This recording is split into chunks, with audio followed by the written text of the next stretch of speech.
एक महिला को प्यार हो जाता है और वह उससे शादी कर लेती है और उन दोनों की एक बेटी हो जाती है। उस महिला को दोबारा से फिर प्यार हो जाता है, दोबारा फिर शादी कर लेती है, उससे भी एक बच्चा होता है। उस महिला को एक बार फिर प्यार हो जाता है और ऐसे ही प्यार होते होते उसकी कोई गिनती नहीं है कि उस महिला को कितने मर्दों से प्यार हो जाता है और वह कितनों के साथ अवैध संबंध बनाती है। दोस्तों, हम इसे प्यार तो नहीं कहेंगे क्योंकि प्यार आदमी को एक बार ही होता है। यह बार बार जो हो रहा है इसे प्यार नहीं, लस्ट कहेंगे। उस महिला के अंदर हवस भरी हुई थी और उसकी इन्हीं गलत आदतों के चलते कई जिंदगियां बर्बाद हो गई और हो गया एक कत्ल। कहानी बहुत ही रोमांचक है, कहानी को अंत तक देखिए। नमस्कार दोस्तों, आज की सच्ची घटना राजस्थान के खैरपुर तिजारा की है। रात के लगभग 11:30 बजे हुए थे। एक व्यक्ति सड़क से जा रहा था तो उसको साइड में पड़ी हुई एक लाश दिखाई देती है जिसकी गर्दन कटी हुई थी।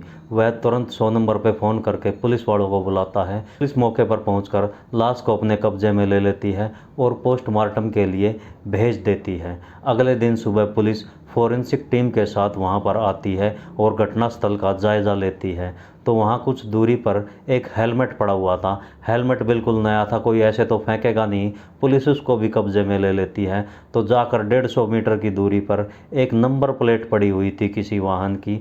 थोड़ी सी और आगे देखते हैं तो एक स्कूटर खड़ा हुआ था। वह नंबर प्लेट उसी स्कूटर की थी। नंबर प्लेट के आधार पर पता लगाया जाता है तो पता लगता है कि वह स्कूटर किसी शशि नामक महिला के नाम पर था और उसका एड्रेस पता किया तो वह हरियाणा का था। तो उस एड्रेस पर जाकर पुलिस ने पता किया तो लोगों ने बताया शशि तो यहाँ से काफ़ी टाइम पहले चली गई है। वहाँ पर गांव वाले उसकी कहानी बताते हैं। शशि को कुछ साल पहले किसी से प्यार हो जाता है और वह उससे शादी कर लेती है और एक बेटी पैदा हो जाती है। शशि को थोड़े दिन बाद फिर से प्यार हो जाता है, फिर से वह शादी कर लेती है और उससे एक बेटा पैदा हो जाता है। और भी शशि का पता नहीं कितने लोगों के साथ अफेयर रहा होगा।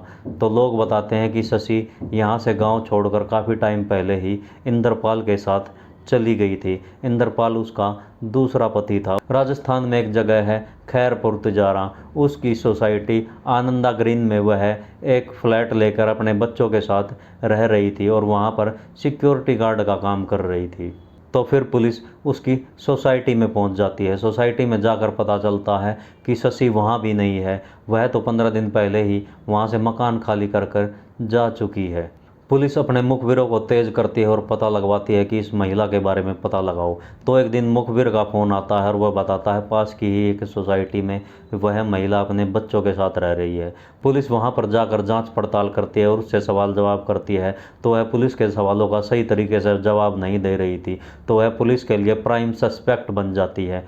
पुलिस जब उससे सख्ताई से पूछताछ करती है तो वह महिला बताती है कि मुझे आनंदा में कुलदीप और बालाकांत से प्यार हो गया था और मेरे पति इसमें आनाकानी कर रहे थे, इसलिए मैंने वह सोसाइटी छोड़ दी और मैं दूसरी जगह आकर रहने लगी। तो पुलिस फिर कुलदीप और बालाकांत से पूछताछ करती है।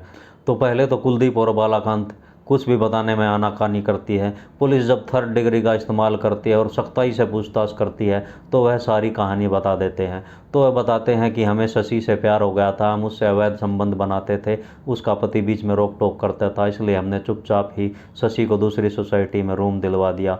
और एक दिन उसका पति इंद्रपाल हमारे से कहने लगा कि मेरी पति को ढूंढवाने में मेरी मदद करो। तो हमने उसे बोला रामबास झोपड़ी के पास एक बाबा रहते हैं, वह तुम्हारी सारी समस्याओं का हल कर देंगे। और स्कूटर पर वो तीनों सवार होकर रामबास झोपड़ी के लिए निकल गए। जब वे दोनों एक सुनसान सड़क पर चले गए तो पीछे बैठे कुलदीप ने उसका पीछे से ही चलते स्कूटर पर गला रेत दिया और वे तीनों वहीं लड़खड़ा कर गिर गए। और वो दोनों स्कूटर की नंबर प्लेट तोड़कर इधर उधर फेंक देते हैं और वहाँ से चले जाते हैं। सोचते हैं कि हमें कौन पकड़ पाएगा, पुलिस को तो कुछ पता ही नहीं चलेगा।